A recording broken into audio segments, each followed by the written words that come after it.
Hello dear viewers of my channel. Before starting this video, I want to thank this guy very much, because he not only supported my channel with money, but also sent the largest amount of money in the history of my channel. I'm really grateful to you, buddy. It's incredibly nice that someone is willing to support my work with money. I also want to thank the paid subscribers of my channel. Thank you guys. And how could I forget for the commenters who support the videos by writing their opinions in the comments. Thank you too. Anyway, I won't be long. Enjoy the show. There was only 1 second left before the start of the attack. But at the same time, the prince finished his preparations. Discharges of lightning began to pass along the paths that the guy laid out, while in the present the boy felt just disgusting. It seemed the attack began, as suddenly after one moment the boy was much easier, and it seemed all the symptoms went away. The protagonist wondered if the boy was feeling better after the treatment. While the mage was finally able to breathe, because he had also tried hard during the treatment, the girl was shocked that nothing had happened, because the boy always lost consciousness after the pain started. The protagonist breathed a sigh of relief, for he was able to do everything on the edge, and his body was still numb. The protagonist was able to get a whole 3 days of extra lives, and the total life counter became 161 days. The system pleased the prince that he was able to increase his core level to the second, and now he had a mana boost of 130%. Suddenly the organ that had been sleeping all this time, namely the liver, burst into the room. He instantly started yelling at the other organs, calling them lazy assholes, then threw the bag with his belongings and shouted for them to pick them up. There was an awkward silence between the organs, after which Hart was surprised that a newcomer had joined them. Suddenly one of the organs started screaming and cheering, because he was finally no longer the newcomer. He found himself in front of the liver, which was watching him very closely. A moment later the organ got a punch in the face from the liver. It turned out he didn't want to be a newbie at all, and seemed to look confident enough not to become one. The protagonist was able to get a lot of points and his balance became 1300. The prince turned to the system hoping to see some more rewards, but that was it. Suddenly the prince was pulled out of his thoughts by the cries of the boy who was addressing him. The boy began to say that there was something wrong with him, to which the prince replied that everything was as it should be. The protagonist said that the boy would be as healthy as he was for the rest of his life, which made the child very happy, and he looked at the prince with admiration. The prince in front of all the people declared that the boy would never experience that pain again. The girl began to cry that her brother was cured, and then the boy enthusiastically greeted his favorite sister. They hugged each other very tightly, and pure smiles shone on their faces. The protagonist rejoiced that he had succeeded in curing such an uncomplicated ailment. All the servants of the palace were weeping with happiness and sweetness at the thought of the hero that now in this hospital will be very many visitors. The prince was beyond joy because the more there will be sick, the more he will get life, and the more he will be able to live in this beautiful world. Suddenly the main character's head began to spin, and then the last thing he saw was the doctor and Daman, who ran to his side. It turned out that the prince had lost consciousness because of the stress his body was undergoing. A while later the room was dark and the prince was sleeping very soundly in his bed. Then his eyes started to open and the first thing he thought about was how long he had been unconscious.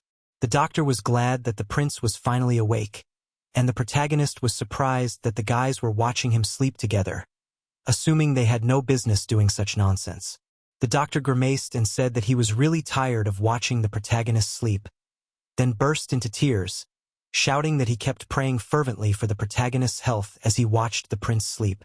Daman explained the situation by saying that the prince slept for 2 days, which shocked the protagonist, because he did not expect to spend so much time in bed.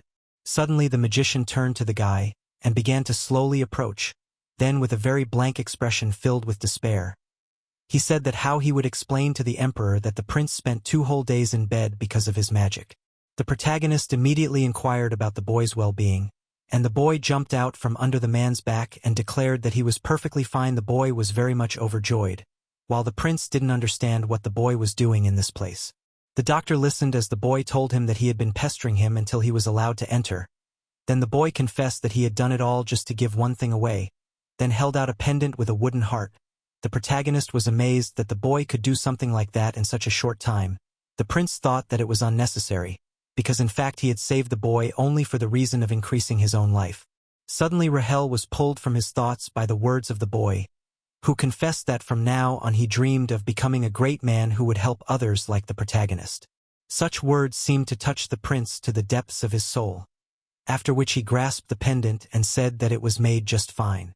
The prince sincerely thanked the little patient, after which the protagonist said that the best reward for him was that the boy was completely healthy. Such words brought a smile to the doctor's face, while Rachel said that he needed some more rest, after which all the boys began to leave the room so that Rachel could regain his strength. The boy started waving his hand as a sign of farewell, and hoped that they would see each other as soon as possible. The prince also waved and said that they would. After that, the doors to the room of the protagonist slammed shut, and the guy began to scrutinize the thing that the patient gave him. He thought about the fact that no one would wear such a thing, because without the stones the pendant looked quite simple. Looking at the incredibly beautiful moon, the prince said that it was time to sleep, and then he lay down on the bed with the pendant and fell asleep. A while later, a boy's voice was heard, informing Mom that he had arrived home. The mom was shocked that her son had arrived home that day, while the guy confessed that he had taken a vacation, which turned out to be some kind of special time off. A while later, the family gathered around the table and the boy revealed that the crown prince himself had given him and many other servants the day off. The father of the family asked how the prince's health was, and the boy confessed that the prince looked much better. The boy also stated that the prince had started doing some incredibly strange things. He told his parents that the prince started to treat people like a real doctor, and then he started to take out a strange leaflet from his pocket and opened it right on the kitchen table, after which the whole family stared at the contents of the leaflet with astonishment. Suddenly, a huge number of similar leaflets began to float above the heads of the inhabitants. Sometime later, the inhabitants began to gather around the board on which these posters were attached, on which it was written that in the hospital they are able to cure the spine. While the protagonist stood at the window and anticipated the huge number of people who would come to him, because he had placed a huge amount of advertising. The doctor announced that it was time for him and the prince to depart. The prince smiled, for something good was about to happen. While they were walking down the corridor, the doctor asked why the prince had decided to wake up so early, and he confessed that today was the opening day of their clinic. The doctor said that he had prepared absolutely all the ingredients that the protagonist had requested. Suddenly the doctor stopped and turned to the prince. He asked how the protagonist was able to learn these amazing things, namely the preparation of strange potions and other things. The doctor confessed that he was incredibly curious about how needles can heal joints. He was a doctor himself. It turned out that the doctor was very interested in the prince's medical techniques, but he could not understand how they worked. The doctor, with a sad expression on his face, confessed that he was a little upset about all this, while the prince silently looked in his direction, thinking that he perfectly understands the doctor's worries because he is a doctor too. After that, the guy was a little silent, and with a confident expression said that he came from another world. The protagonist said that in the other world he earned money by treating other people. Suddenly the doctor's face became disappointed, and he confessed that he was trying to have a serious dialogue. The prince said he was telling the truth, while the doctor continued to disbelieve him. In the end, he did not believe the prince, and then with a confident look said that he dreamed of becoming the best doctor and sharing the prince's joy. The protagonist asked what the doctor was doing before, and he didn't understand the question. So the prince said that they didn't have time for that and it was time for them to get to work. The protagonist thought that he had only gotten this far because of the doctor's diligence in helping him. The protagonist hoped with all his heart that people would not be afraid to come to his clinic. The prince seemed to be very worried about what was about to happen because in the past his clinic had just gone bankrupt and ruined his life. The prince walked down the corridor and prayed in his mind that there would be a large number of patients waiting for him. Then he instantly opened the windows and greeted the people in his clinic in a loud voice. While the place where people were supposed to be was completely empty, literally not a single person had come. The prince was completely shattered. It seemed like life had left his body and he was going through the worst phase of his life again. Without any expression of life on his face, the guy started to descend the stairs. As suddenly the doctor turned to the prince, after noticing something. The prince did not understand what the doctor wanted from him, who asked the guy to look down. Suddenly the prince's face completely changed. It turned out that in front of him stood a huge number of people who were eager to get treatment. There was just a huge line in front of the doors. This is what opening day was supposed to be like. The protagonist checked the old man's pulse, while the guy asked what he should do. The protagonist ordered the guy to walk around and look for patients who needed help. The protagonist was checking on the old man while thinking that the patient care system was not that good and needed to be improved. Suddenly, the system told the hero that his pulse-checking skill had improved and he could now consult with the patient's organs. The protagonist's organs dressed up and then they headed off to meet the other organs, while the liver remained completely unshaken. While the other organs were quite old and were waiting for their congeners. The protagonist was amazed at the analysis he saw before his eyes. All the organs were fine, but the liver was suffering from hepatitis and the old man should definitely quit drinking. The prince said that the old man's liver was very badly damaged. The protagonist began to name all the symptoms of the old man and said that from today he should completely stop drinking alcohol. It turned out that the old man simply could not eat without alcohol, after which he ordered as a prince and not a doctor and said that in case of refusal, he would throw the old man in the dungeon. A while later evening came and the hero announced that everyone was finished and the other patients were rescheduled for another day. One of the robots thanked the prince for the hard work he had shown them, and the girl apologized for preparing the medicine incorrectly. The protagonist said that the boys did a great job and said that they would have to work hard tomorrow. The protagonist thought that it would be nice if there were nurses from his world in this world. Suddenly someone was running down the corridor very fast, and then the doctor started shouting that a patient had arrived, and the man behind the doctor was the eldest son of the Dinrai family. He begged the prince to save his dying mother, who looked quite ill. A while later, the prince inquired exactly how long the woman had been in this condition. Dinrai began to tell him that his mother had been fine since noon, but after the sun went down, she started getting worse. The protagonist instantly began to use his ability, and he instantly realized that the disease the woman had contracted when she had wiped out an entire 400,000-man army was Napoleon himself, causing the prince's face to show signs of horror. The disease was called typhus epidemic. It was deadly and transmitted by rickettsia bacteria. The protagonist stood silently in place, and after a short pause he inquired when the woman had last taken a bath. The protagonist learned from the man that the woman took a bath literally every day. Such astonished the prince, because it was very strange that a man who took a bath every day fell ill with this disease. The prince inquired about the house and the woman's bed, and the man said that everything was in order, and everything was clean.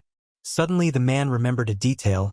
He said that recently there had been an incident in which the woman's carriage had broken down and the farmers had allowed her to sleep in their bed. The woman had spent the whole night in that place. The prince realized that since the fever had started on that day, the incubation period of the disease was 15 days. The protagonist understood that the symptoms were a perfect match for typhus. The protagonist revealed that it was in that place that the woman contracted the disease. The prince explained that the disease was transmitted through lice bites. The prince realized that the situation was terrible, because the woman was old and the fever was quite high. The protagonist clenched his teeth as at this rate the woman would become anemic and some parts of her skin would necrose. The protagonist turned to all his servants and told them to wipe the woman thoroughly with wet towels. One of the servants asked what they should do with the woman's clothes, while the protagonist ordered the bed, clothes and even the servants' clothes to be burned. The prince said that if the girls failed at least one condition they would be instantly fired. The protagonist told the man to send someone to report to the family about the woman's condition. The prince ordered everyone to get started on the tasks he had given out, and people started running in a hurry to get everything done as soon as possible. On the table was an iron knife. The prince realized that the cure for the girl's illness was a tonic soup that would definitely help. This soup would reduce the symptoms of fever, and it was made of conifer and kutsu root. The prince gave the medicine to the woman with the words that she should drink it and then she would feel better. After a while the maid wet the woman's forehead with a towel. Later evening came and the treatment continued with the soup. They continued to help the woman for the next 24 hours, but even after a while the woman began to look worse than before the treatment began. The prince thought about the fact that they had been taking care of the patient for 3 days around the clock, and the condition had gotten worse. The protagonist realized that in this case one soup would definitely not be enough. The protagonist thought about the fact that the balance of the patient's yin and yang had been completely disturbed and needed to be corrected. The prince thought that he needed a special herb that had incredibly strong energy. He ordered his organs to think, while they noticed that there were no brains among them. Suddenly, the prince was able to remember a place, after which he instantly ordered a carriage to be prepared for him. The protagonist was well aware that almost everything is in the imperial vault, which can only enter the emperor himself, and permission will be very difficult to obtain. The protagonist moved in the carriage thinking that the emperor would definitely help. He was the crown prince after all. At that time, the guard stood near the emperor's office, where the prince had arrived and greeted his father. The emperor asked why the boy had come to him at such a late hour, and the prince said that he had a very good reason. The protagonist said that he needed permission to visit a secret vault. The emperor asked why the prince needed the vault, while the protagonist sighed very heavily, and then he told him that a very sick noblewoman had appeared in his hospital, and the king couldn't understand how the patient was connected to the vault, while the prince immediately explained that the vault could hold the ingredients he needed. The emperor said that he could not be sure, for the prince might just be hiding behind the patient to enter the vault for his own good. The emperor thought at the time that this was the first time his son had ever spoken to him, which made him smile. The prince was a little angry because he could see the emperor enjoying himself. The prince started yelling that they had no time at all, and at this very moment the patient was on the verge of life and death. The emperor asked where is the prince's proof that his diagnosis is correct. He said that he never studied, he was sick and spent his entire youth on the bed.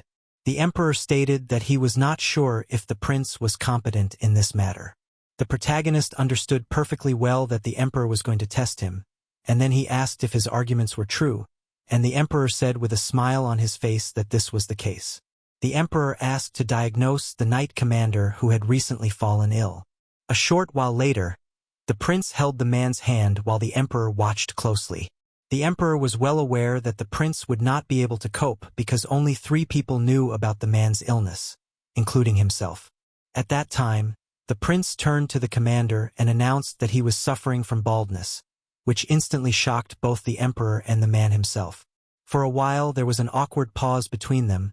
The silence was broken by the emperor, who stated that the man's head was clearly showing hair and the prince was talking nonsense, while the protagonist deftly removed the man's wig, saying that it was not real hair. Tears began to form in the man's eyes as he thought about how the prince and the emperor had been too cruel to him. The man was indeed almost completely bald, and just as heartbroken that his secret had been found out. Eventually the prince started to walk away, turning to his bodyguard, leaving the crying man and the shocked emperor. Daman assumed that the prince had been too harsh on the man, but the man said it was okay, because sooner or later he was going to cure his baldness. Suddenly the boys stopped and the prince said with a smile on his face that they had arrived at the right place. In front of them were huge doors that released mana. This was the treasure house. While the man was crying, for the king had not asked the prince to cure his baldness. One of the guards of the place started to approach the prince. After that he was given a strange object right in his hands, which was actually a pass to the vault. It turns out that without this thing in the vault the protective magic was activated. Also the knight told that if the guys will be in the vault for too long, they will definitely die. It turns out that the guys were allowed to be in the vault until dawn, such a shocked the prince because before dawn is only a few hours. The prince and Daman hurried and began to run towards the door, as suddenly the knight shouted that the prince would stop because it was a zone of a completely different level. It turned out the vault was divided into 3 zones, namely advanced where the hero was trying to get, the middle and basic. The prince started talking about how he didn't know it was the wrong vault, but he was actually angry that the knight didn't fall for his deception. It turns out the emperor had allowed the protagonist to visit the base level area, which surprised the prince a bit, who seemed to be expecting something different. The prince was unhappy with what he got, and he didn't hide it at all, saying that he tried hard during the test. But the king noticed the fact that the prince didn't seem to be trying at all. The prince started talking about the fact that only after the test the emperor started talking about the fact that he was allowed to enter only the base vault, which caused the emperor to think that the prince had no conscience at all. The protagonist began to move towards the right door while thinking about how stingy the emperor really was. The protagonist applied the pass thinking that he would no longer appeal to the emperor, after which the pass was successfully activated and the doors opened in front of the protagonist and the knight said that they could now pass through. The prince along with Daman found themselves inside the treasury, after which the protagonist declared that he was in this place of work for the whole night. While the time was ticking and kept going, the protagonist stated that they urgently needed to find the right item, while the guy didn't realize how they would do it. The protagonist said that they needed to find a cold object, absolutely any object. The protagonist said that if the guy could find the right item, he should write down its location and let him know later. Eventually, the prince said that they would divide the area into several areas and explore. The protagonist looked carefully in all corners. Daman also scrutinized the items that were in the area. The prince continued his search while time continued to tick away. The prince was frustrated as he hadn't been able to find any of the items he was looking for, and he hoped Daman was doing better. While the boy was looking at something intently, the prince asked if the guy had written down the location, and the guy said he had done just that. The protagonist looked at the piece of paper and couldn't understand what was written there. Time was running out and the guys really had to hurry. The guys moved towards the right thing. Then they saw 10,000 years of snow. The protagonist thought about the fact that this thing resembled a pager button, which is given out in cafes. The protagonist noticed that the shield would break and they would be able to get ice shards that would consist of pure mana. The protagonist touched this artifact, then thought about the fact that the ice shield would appear as soon as he invested his mana.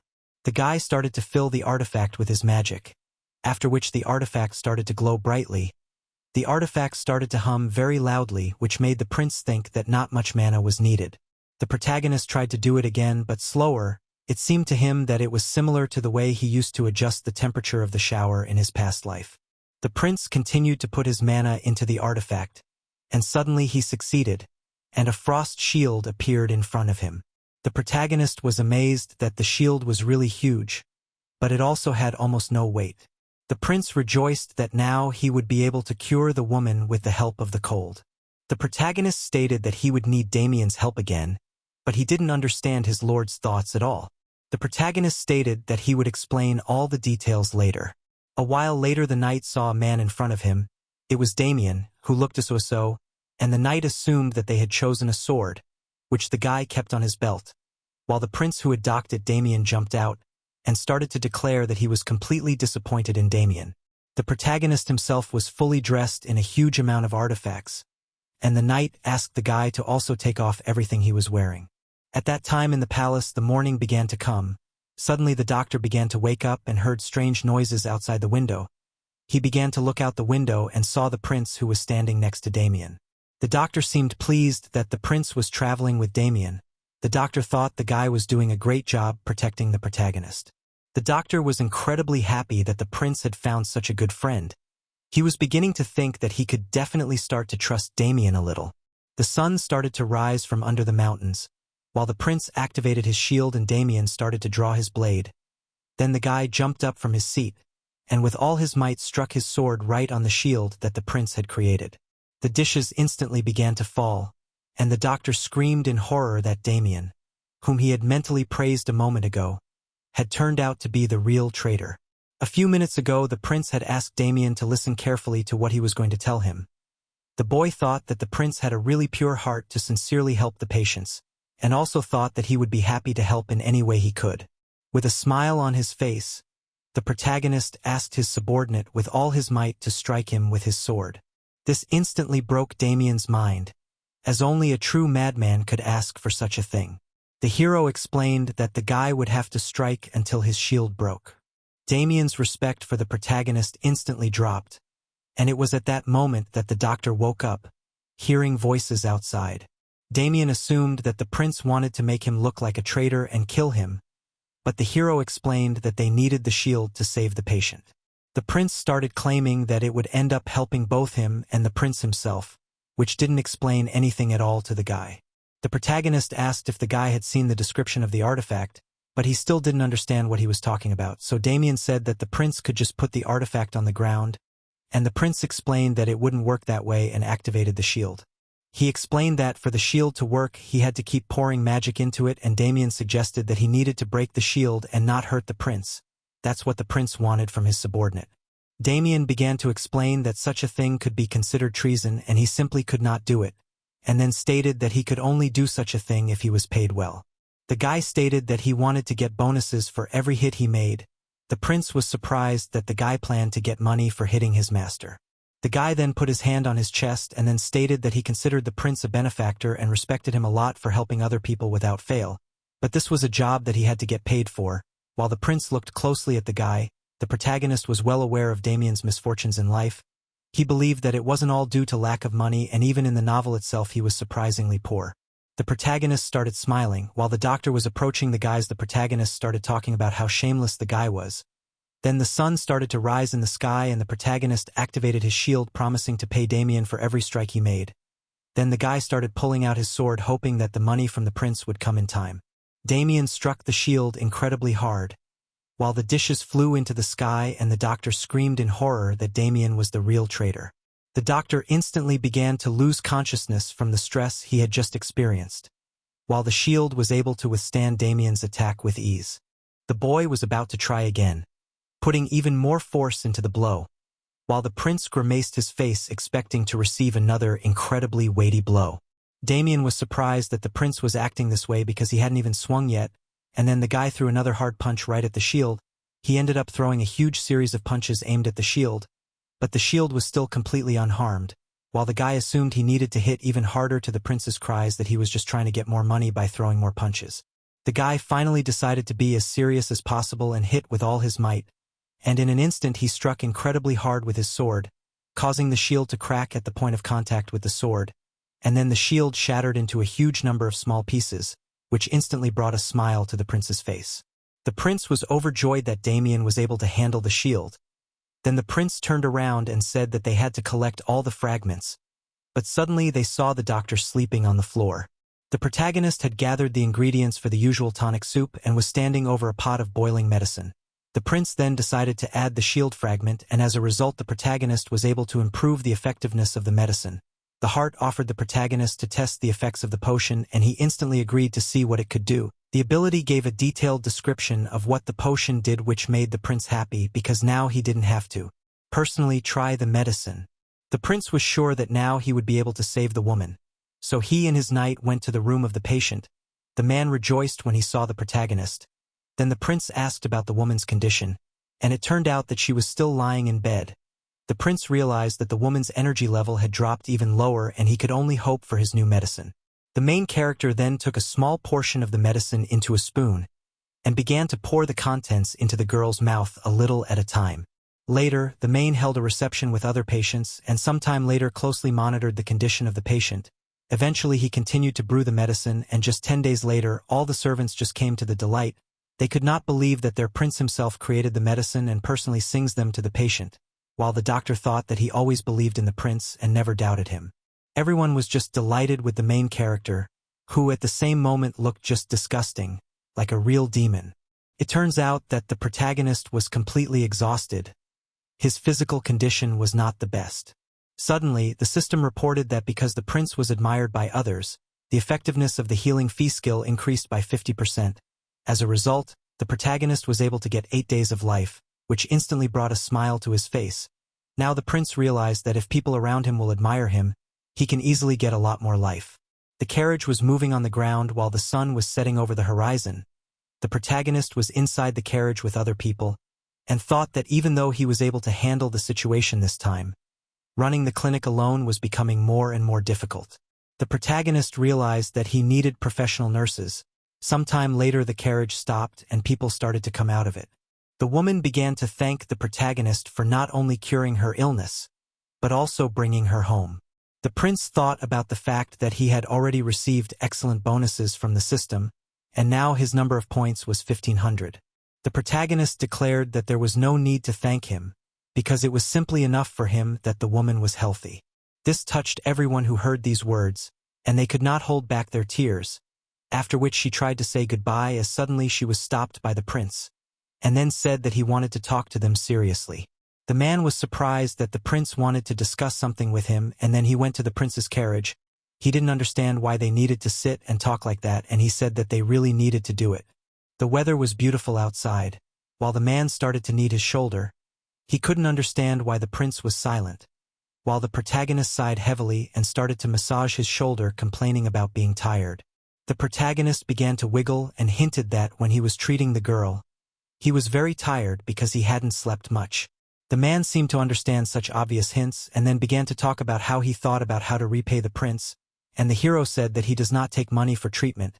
After breaking the man that he can do something else, the protagonist completely rejoiced and said that in the end the man is not his patient, and it is from patience and he does not take money. The man said that the prince was right and anticipated that something unpleasant was about to happen. The protagonist started pulling out huge stacks of papers and then reading the man's information said that he was an artist and it turned out to be true. The prince said that he wanted the artist to work with him on a project. A few days later in Frontier Square, where there was a huge statue dedicated to Lloyd. Suddenly the man asked if the other guy had heard about the news. It turns out the prince was looking for new workers for his palace. It turns out the old man told the guy because the guy hadn't worked anywhere for 5 years. It turns out the guy had already paid his rent twice, which made the guy instantly change his face and said he really needed to find a job. While the strange girl was looking intently at the apple, she kept holding the apple in her hand and staring intently in his direction. She seemed to have heard the conversation and was a little interested. The prince congratulated the man for becoming a professional artist and asked why the prince's face was so elongated in the paintings.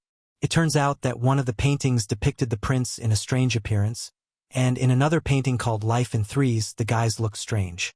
There was also a painting called Coming Back to You, and Damien looked at the painting where the prince was crying and he had the distinct urge to just cut the painting up. The prince started talking about how it's okay to change the look of the people in the painting a little bit. The main character pointed his hand at the painting which gathered a huge amount of people saying that it would help him a lot with publicity. People didn't understand what the picture meant, because most of them came because it was free. Suddenly one of the people paid attention to the sign. The description said that the prince was looking for people for the position of White Angel nurse. As a result, in the place where the main character was accepting applications for the nurse job, there was an incredibly large number of people. A guy was crying saying in his ear that he would get a great job while a strange girl was looking carefully at the sheet. The main condition was that the person would be required to live in the imperial capital. The girl instantly clenched her fist while the prince himself rejoiced at such a huge number of applicants. The prince had a bright smile on his face, so much so that his mouth began to drool. The prince said that he was really happy. He said that if they could get more talented people, then they would be able to cure more people. Then the protagonist opened his palms and said that he simply couldn't be happy, while thinking that this way he could get more life. Damien thought that the prince really was incredible. Since that moment exactly 6 days had passed and the girl was moving along the street. A huge number of people gathered in front of the gate. The girl looked carefully at the top, then said in a low voice that she had arrived exactly on time. Suddenly, one of the people grabbed the spoon as a microphone. Then he began to shout that now he will tell about the first test to choose the medical staff. Also he said that the prince will personally select the best. He pulled the name of the test as he could, continuing to pull incredible intrigue, and in the end he said that the rules will be announced in the next part of this series of videos. I will try to do as soon as possible. Thank you very much for watching this video. Very soon I will post a new part of Lloyd, as well as continue to release episodes on this manhwa. So keep a close eye on the channel, and that's it. See you soon, friends.